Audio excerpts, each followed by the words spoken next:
without further ado, Susan Ronick and Jonathan Edenbaum to introduce our speakers. Thank you. Good morning. We're here to represent the program committee. And in that framework, we've been working very diligently, Jonathan and I, the last few months to get these illustrious people, these speakers, to join us for this meeting. If you have any ideas, any thoughts on subjects that you would like addressed, topics of burning interest, please let us know. But please be patient because we plan 6 speakers a year. The other 6 events are taken up with the wonderful events like the gala, networking galas, the silent auction, the movie month. So it's not that we're putting you off. We have 6 opportunities to bring in outstanding speakers. So just be patient with us, but be sure to give us your ideas, okay? That having been said, we are presenting for Aging with Disabilities today. And who's going first? Good morning. Deborah Fisher is a licensed psychologist who has practiced in Montgomery County for over 30 years, working with a variety of healthcare delivery systems, as well as providing consultation to a variety of settings. During the last 10 years, she was the director of clinical operations for a national behavioral health managed care company, and then chief operating officer for the Jewish Foundation for Group Homes, a nonprofit, non-sectarian organization which provides residential and independent living, supports the individuals with disabilities in Montgomery County and Northern Virginia. She is currently working independently, providing strategic planning, change management, and executive coaching to nonprofit human services organizations. Debbie earned her BA in psychology from Rutgers College and her PsyD from the Graduate School of Applied and Professional Psychology at Rutgers University. She is a member of the advisory board and boards of directors of several local and national nonprofit organizations which fund safety, net healthcare, and promote the needs of individuals with disabilities. Please welcome Debbie Fisher.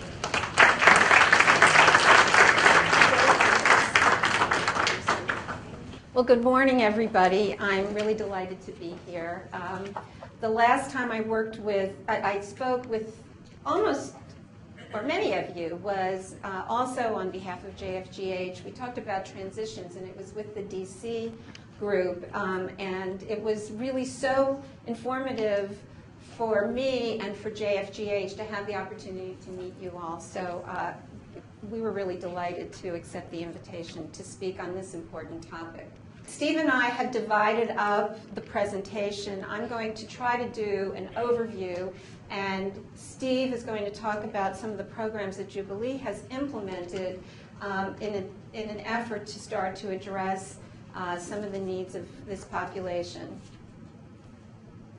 For people to understand what are the factors that probably most significantly impact aging with people with disabilities. And there hasn't been very much work done yet looking at a lot of this information. There's one longitudinal study that is specifically focusing on the aging process with adults with disabilities, and it's taking place in Ireland. And then there is this group that is led by Dr. Rimmer, who is looking at the health status of adults with disabilities, and the kind of information that they are demonstrating is pretty scary. So what you have on the screen, and there are a couple of slides like this, really give a clear picture of just how profound the physical issues that people with disabilities are living with. The incidence of medical and physical conditions in adults with intellectual and developmental disabilities, highest on the list are seizure disorders, which is probably not surprising, but 19.8% of people with disabilities have a seizure disorder, so almost 20%. Anxiety, depression, high blood pressure, high cholesterol, constipation and urinary incontinence, thyroid disorders, heartburn and reflux, and arthritis have a very significant impact on this population. Some of it is part of the intellectual, the cognitive conditions, so they sort of, the factors that can produce the intellectual disability and the developmental disability is also having an effect on their bodies. And in other cases, the wear and tear on their bodies can also contribute to some of the medical conditions here. When you compare the health status of people with disabilities and certain key physical conditions with their counterparts who don't have disabilities, what you see is that in the 18 to 44-year-old range, almost 50% higher incidence of obesity exists. We can guess why that may be. There are lots of reasons, but the primary ones that are clear is physical inactivity. It's a population that, even with Special Olympics and other kinds of best buddy activities, this is not a population that gets out. Some of it is the literal physical disabilities that make it difficult for people to be active, and some of it is just the behavioral issues that can accompany it. So in the younger ages, the incidence is higher. In the 45 to 64-year-old range, it comes down a little bit, and that's probably more because it's the period of time when lots of us become more inactive and our bodies are changing anyway, so it equalizes, but it's still 30% higher in terms of obesity. And then it goes back up again when you get over the age of 65, which again probably says something more about what our older population is doing for itself as opposed to the impairments that people with disabilities start to experience. When you look at BMI for 45-year-olds and older, what you actually see is they're pretty similar rates.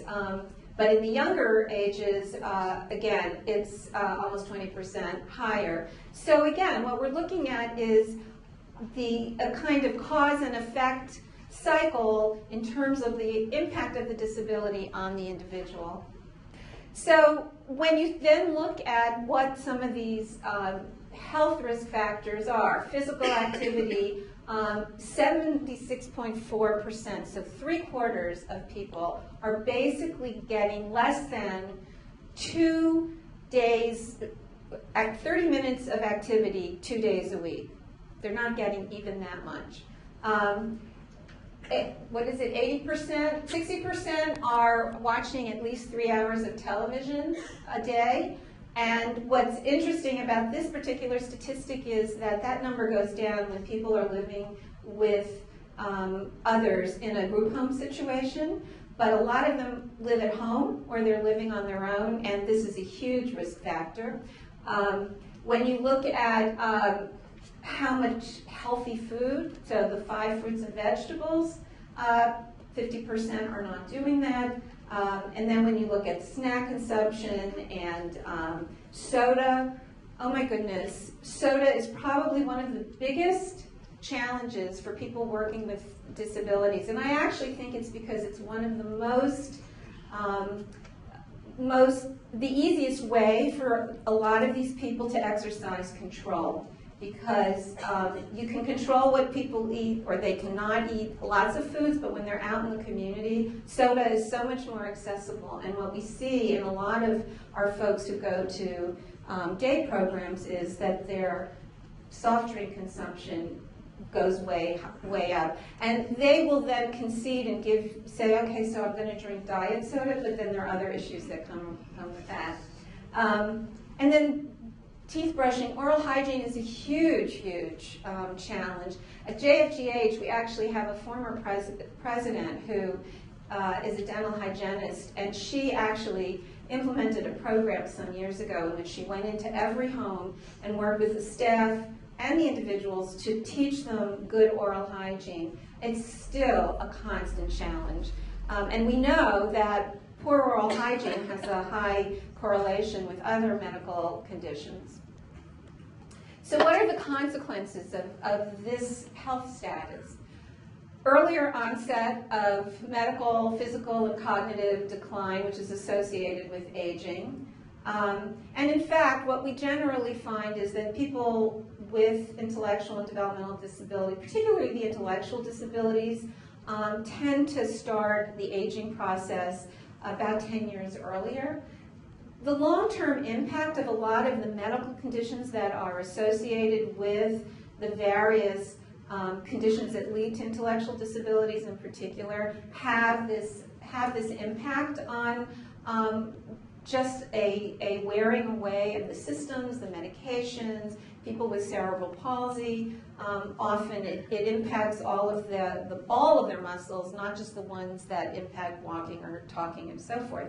So you start to see issues with aspiration that need to be dealt with, the vicious cycle between needing exercise and the difficulties with actually doing the exercise creates all kinds of additional difficulties. And then there's the whole, I think most people are aware now of issues associated with Down syndrome. You've got this huge fraction of people with Down syndrome who, over the age of 65, have signs of dementia and Alzheimer's, if they even get to the age of 65. In fact, about most of the cases of Down syndrome that develop Alzheimer's or dementias demonstrate the onset by the mid-50s, and many of them we see it already in the 40s. And this is in contrast in which about 8% of the general population who carry this diagnosis. So what are the challenges and the opportunities for providing supports to adults with disabilities? And as I was thinking about this and thinking about how it would impact a lot of the work that you do, one of the things that I know I have heard the most from people who work with elderly people is that a lot of these people are aging with their parents who are aging. So you have aging parents having to deal with their children, their adult children with disabilities who themselves are aging. And it's at a time when these parents really need to take care of themselves, and now they have to focus on the needs of their children. What is the biggest challenge? Most of these parents did not think about the long-term planning. The financial, which I put first, most of them in this area, they've done the financial planning because we're sophisticated, we're educated, we know about financial planning. The problem is there's so many other components to long-term planning that families forget to do because they're really, really hard. Psychologically, they're hard. Practically, they're hard. And so one of our biggest challenges, I think, at JFGH has been working with the families at a point when the families are, in a sense, least able to figure out either their own resources are diminished, they themselves, the parents, are needing to turn to family members or other children to assist them. The medical conditions that they have at the same time as they're trying to assist their children make it difficult for them to even be clear about what they want to do. And so here's some examples. Who's going to take over with caregiving? Who's going to assume medical powers of attorney and decision making? We had a situation a couple of years ago. We had a young man who was prepped for a colonoscopy, and everything was in place. He had done everything he needed to. They got to the outpatient center where this was to be done, and before they would do it, they had to ask him a couple of questions to demonstrate that he could give consent. Well, he was so anxious, he couldn't identify his name, and he couldn't say where he was living, which was all they had asked of him. The whole procedure almost didn't take place because his mother lives in Florida, and she has virtually no contact So they gave us, I think, 2 hours to either find the mother to give the consent, or this whole process was going to be for naught. Fortunately, with lots and lots of phone calls, in the last minute they got her, she was able to give consent. All this needed was paperwork, and it would have been fine. But it was not an issue that the family had been interested or willing to deal with, and so there it was, about to cause a problem in terms of proceeding with this procedure. Things around funerals and burial. I know that may seem like somewhat morbid, but the fact of the matter is you need to think about that. And the providers, if it's an organization like Jubilee or JFGH, isn't going to take responsibility. It will certainly reach out to the faith communities of which we're members to assist, but it certainly should be something that the family thinks about. And advocacy, sort of who's there over the long term, and I'll talk a little more about that in a moment. For the parents who have assumed lifelong care of their child, there's also a sad reality for them, which is that many of them will outlive their children. And then you deal with lots of mental health issues associated with the loss.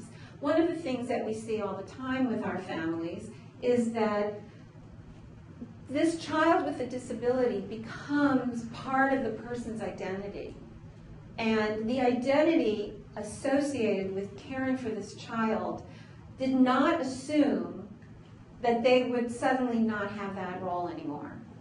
So when you're working with these families, part of the reason that it's so difficult for these families to deal with the long-term plan is because their role is to continue to take care of the child. And now the child they can't take care of or won't be there anymore. These are really difficult issues. And we see it all the time. There's a man that I've worked with used to call me all the time. His 95-year-old mother is still living with his, at this point, he must be close to 60-year-old brother with Down syndrome up in New Jersey. This man lives down here in Virginia. We had an opening in one of our homes, and he really wanted to bring his brother in there, and his mother just couldn't imagine it. And he knows that what he's facing is going to be just a monumental challenge unless his brother happens to die before his mother. But these are the kinds of conflicts that present themselves. So let's talk about what advocacy issues are, because they really, in many ways, become the most critical ones to think about. We assume that most of these people can't advocate for themselves, and often it's not so much that they can't advocate for themselves, but the decision-making process is really difficult, even for higher functioning people, cognitively or developmentally. The fact is that being able to assimilate all the information and figure out what's the best choice is not very easy. It's not easy for any of us, and frankly, one of the things that I've always said to people is, most of us don't make decisions by ourselves about any kind of serious situation, whether it's medical or living or vocational or lots of things. We reach out to our circle of friends and family and people who may be professional resources to assist. So thinking about the fact that there should be somebody who does that is really important. Relying on family members can be quite a challenge because other family members may have other things that they're doing as they too are aging. The family dynamics associated with that individual, I would say some of the hardest situations that we come across are the historic dynamics. Mom always favored the kid with the disability, and now I'm being asked to take care of this kid who always consumed all of it. I can't even begin to tell you how some of that plays itself out. And it's not about passing judgment, it's just these are the things that need to be considered. And providers then find themselves in dual relationships in which they're being asked to both advocate and support.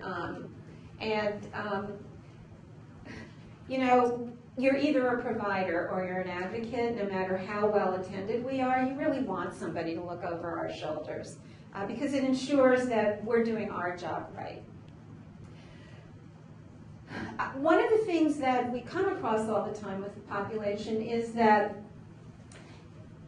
we deal with providers who in the general elder care system, particularly in the assisted living area, and they're reluctant to take our people. And so part of what I want to just bring to your attention is the opportunities.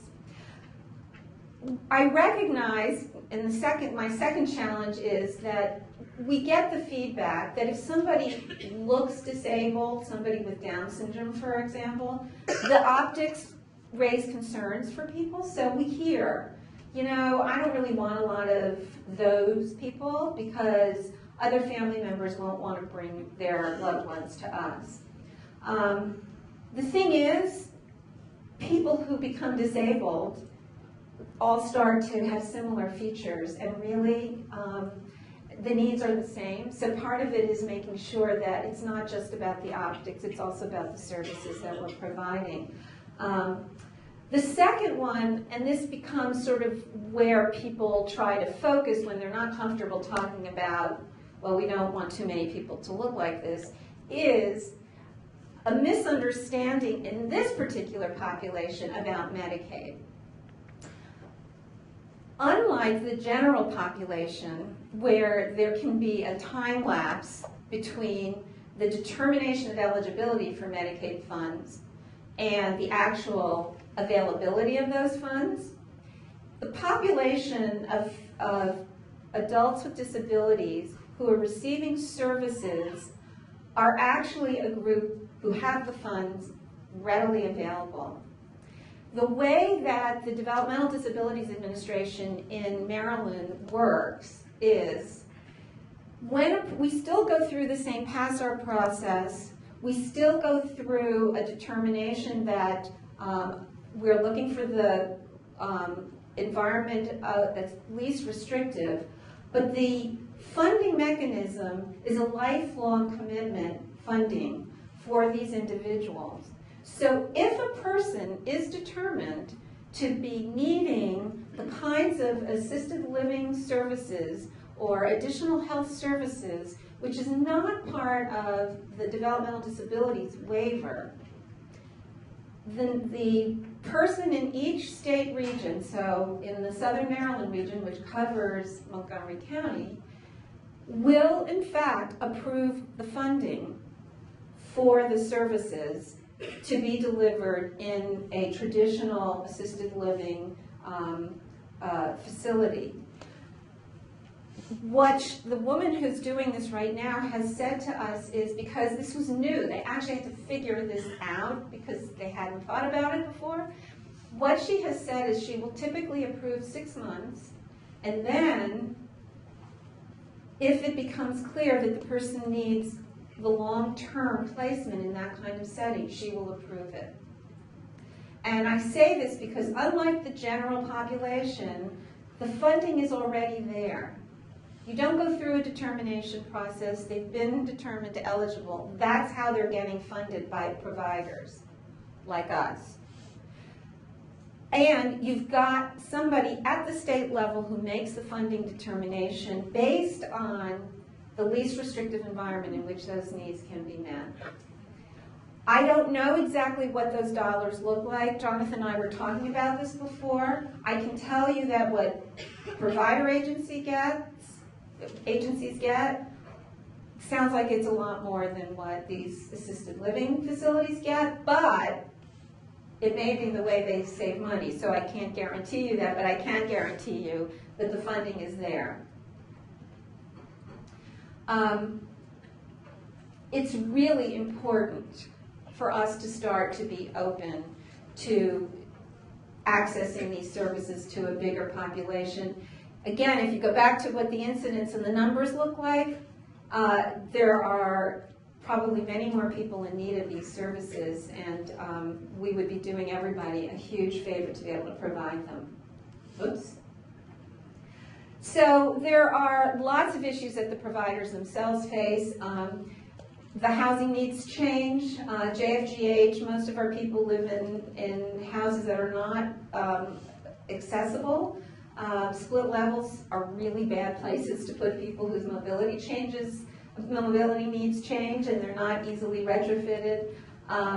The funding changes that you need to cover more services requires lots of advocacy. And it's really important, and this is the newest part that all of us are learning about, it's really important to ensure that the people, just like people without disabilities, continue to have an important role in their lives, feel engaged, are involved in meaningful activities. Why is this a challenge for all of us in the provider world? It's because we were so focused on creating meaningful, integrated lives. We all forgot to think about retirement and to create those retirement opportunities that would be similarly meaningful. So it's a good place for me to turn it over to Steve and to Susan, and I thank you. Dr. Debbie Fisher, thank you. I have the pleasure of introducing Steve Allen. Steve Allen is Development Director for Jubilee Association of Maryland. Jubilee is a faith-based nonprofit that provides community living supports for 130 adults with intellectual and other developmental disabilities at over 60 locations in Montgomery County. Steve's work is focused on raising public and private funds to support a wide range of programs and activities for the individuals that Jubilee serves. Prior to joining Jubilee, Steve developed and managed Fannie Mae's single-family mortgage business for people with disabilities. The initiative was known as the Home of Your Own. He was also the director of the Resolution Trust Corporation's RTC, National Affordable Housing Program, and prior to RTC, he was a senior business manager for Neighbor Works America. Steve received a BA in sociology from Parsons College and attended graduate school at MIT in city planning. Steve Allen. Thank you, Susan. I have to thank Debbie. Debbie did a terrific job in terms of an overview of the issues that the developmental disability community faces. And hopefully I can describe what a service provider does that kind of brings it down to a local level in terms of the services that we're trying to develop for this population. Following on more numbers, recent data tells us that, about 40 million adults in the United States are 65 or older. And of those, about 20%, have Down syndrome, dementia, autism, and other disabilities. And that's kind of pretty much what the rule of thumb is now. We know through the census that 1 in every 5 Americans has a disability. Here in Montgomery County, with our Interact Agency Coordinating Committee, we've identified over 900 individuals that are waiting for services from the state of Maryland. Currently, Maryland is funding about 23,000 people who are eligible for services because of their developmental disabilities. The 900 are people that are really not receiving any services, which is different than people that may be receiving some services and housing, or people that are receiving job training but nothing else. That's considered a service. But right now, the number without any is 900. And often people with developmental disabilities, as Debbie mentioned, do not get a chance to plan retirement. And as Debbie said, we're also focused on programs while people are living and to be more integrated into the community to have a fuller life. We really don't give the attention we should to the issues around retirement for this population. A typical example are people who are fortunate enough to have a job, who are in a day program, tend to continue doing that until they pass away. And there's really never been any discussion about, would you like to retire now? And if you did retire, what would you like to do? And for the general population, not that we all have answers to that, but it's a topic that's discussed. And usually there's some steps taken towards that. But in terms of people with developmental disabilities, there's very limited work going on in that area. In terms of Jubilee, as Susan mentioned, we're a nonprofit service provider here in Montgomery County. We've been here for 36 years. Our offices are a few blocks away in Kensington. We serve 130 adults in over 60 locations in Montgomery County, and to just serve 130 people, we employ about 230 people because we provide services to the majority of the people we serve 24 hours, 7 days a week. So it takes a huge amount of people to support the population depending on the level of disabilities. We have 56 people that are over the age of 50, which is 42% of the people we serve. And 21 of those people are diagnosed with Down syndrome and have the increased risk of Alzheimer's or dementia. We started a program about 3 years ago called Retiring at Home because we really wanted to begin to address this issue. So from that experience, we have learned that people that are housebound due to illness or because they're frail really can't participate. And our original program was an activity in our offices. Scheduling a program 1 day a week does not work for everyone, and that's what we did. We had a program 1 day a week.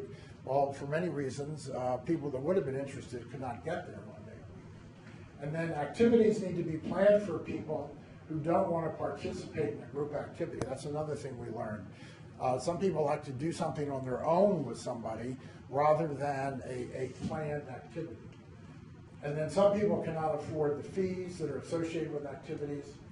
And the support counselors, we learned, also need more training on retirement planning, because it's clear with the staff, if they're not up to speed on some of these topics like within reason retirement planning, most likely the people that we're serving aren't going to get a lot of information about what does that mean for them.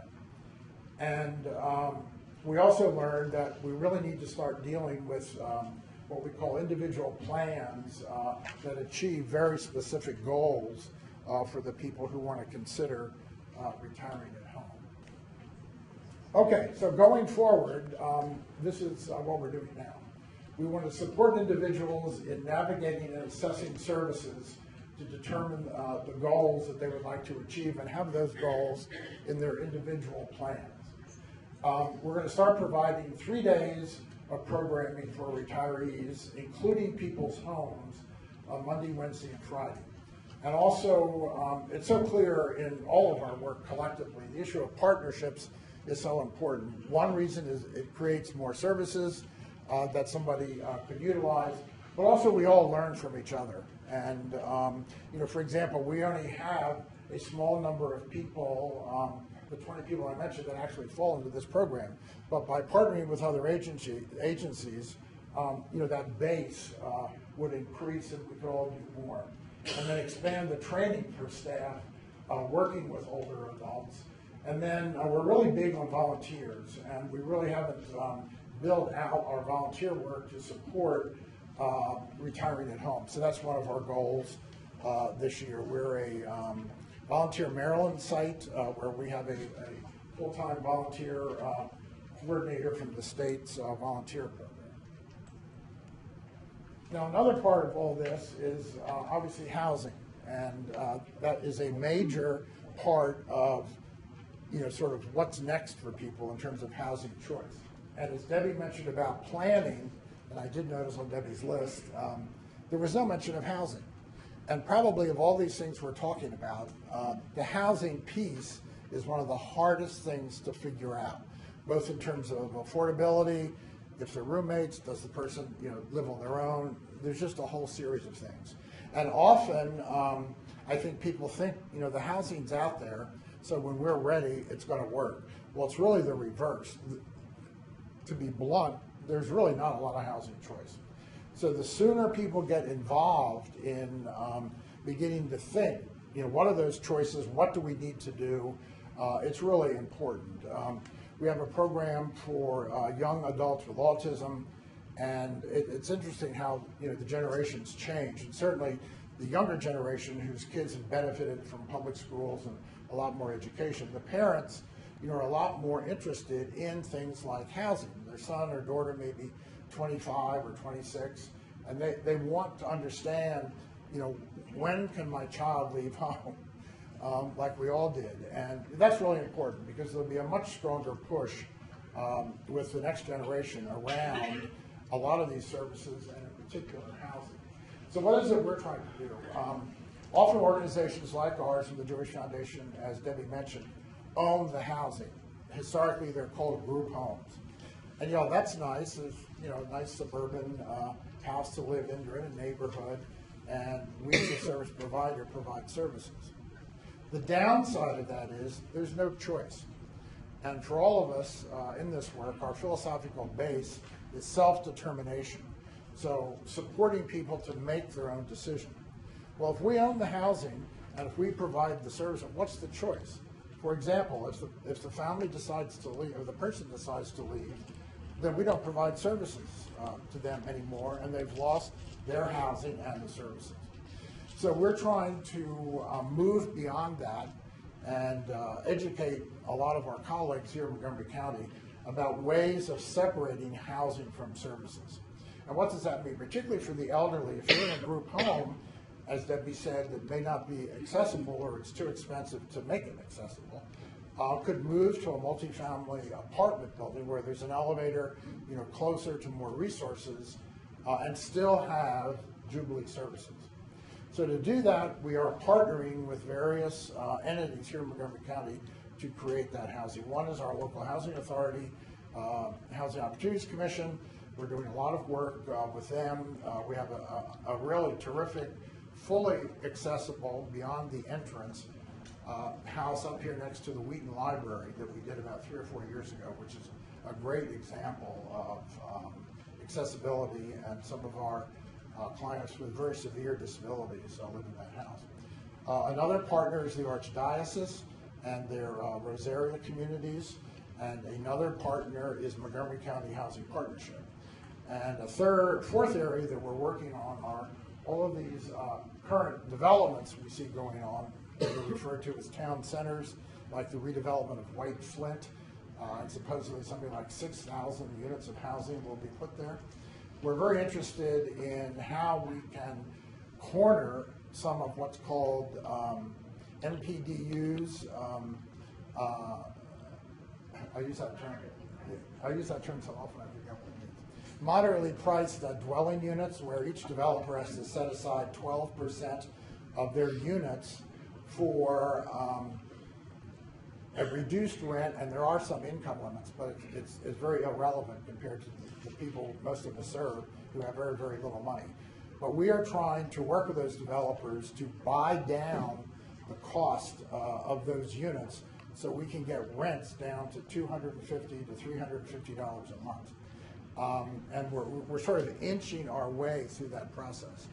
But if we were able to pull that off, plus the work we're doing with these other partners, that will be a real breakthrough in terms of giving people with developmental disabilities more choice about housing, also more choice about their service provider, and also it's creating a resource in the community that's really not dependent on organizations like ours to own the real estate and manage it and support people living in it. So we're really excited about that. And of course, another thing are modifications. I think we all agree we're not doing enough around that, and understanding, depending on the disability, what are modifications that are important. For example, with Alzheimer's and dementia, a lot of work has been done, which we have right here on the floor. If there were arrows on floors, people could negotiate better in terms of their apartment or their home. I don't know if you saw in the New York Times about a week ago, there was a terrific article about we need to start developing a design award called the Silver Design Award that gives people information about how the housing is developed for all generations, as we're now identifying green buildings because they're up to environmental standards. We need to do that same thing for modifications. But there's one other thing I want to mention to you. Another program that we have started is called Spirit Club, and which is probably equally as important to everything we've all talked about. And that's to really help the people we serve in the broader disability community around fitness and exercise. because again, this is another good example of limited or no services to this population around fitness and exercise.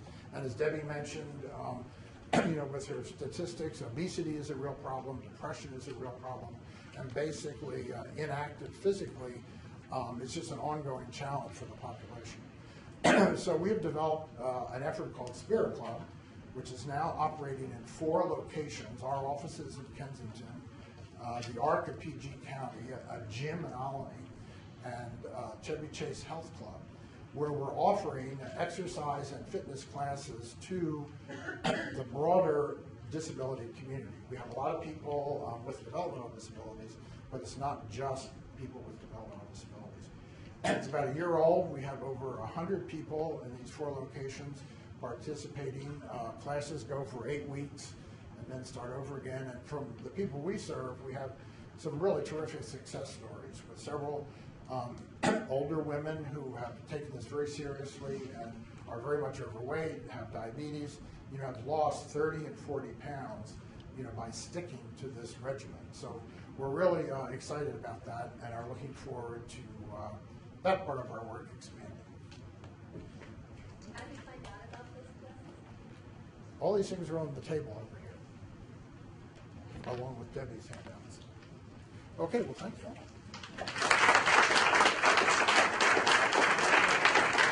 Thank you, Steve. There's a lot of information, both from Debbie and Steve on the table over here, so feel free to pick that up. In the future, I think what we're going to be doing is when we send out the announcement for the meeting and we indicate our speaker and the topic, we will include the email in the event that you want to contact these people directly. I think that would be a good idea if they're agreeable to that. Am I right? Thank you, Russ. Thank you so much, Debbie and Steve, for coming today. We really appreciate the presentation, and I'm sure you'll get lots of calls from people who have a related topic or related incident to talk to you about. Debbie and Steve came here via our programs committee. Would the members of our programs committee raise their hands? These people do a great job. It's headed by Susan Ronick. They do a great job in bringing us quality educational programs, and we're very grateful to them. Is someone here from Tech Moxie? Can you raise your hand? There she is. Thank you so much for the wonderful breakfast. And our fabulous silver benefactor today is Life Matters. Would Life Matters like to come up here and say a few words?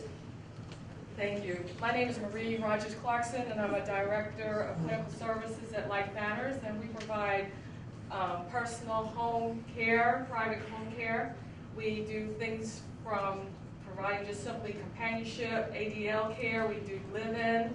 We provide nursing care in regards to, we have clients that have vents, trachs, colostomies, ileostomies, TPN. So we have, we even take care of hospice. Some of our specialties are ALS. We have a lot of clients with multiple sclerosis, Parkinson's. You name it, we take care of it. We focus on seniors at this time, but we do take younger population. And I can't think of what else to say. Thank you so much. But thank you for having us here, and yes. What area do you serve? We serve Northern Virginia, we serve Montgomery County, and we also serve the District of Columbia. We do even go out into PG County. We have some people in Severna Park, so we do cover a large area. Thank you. Thank you so much. Thank you to our silver benefactor, Life Matters. Thank you so much.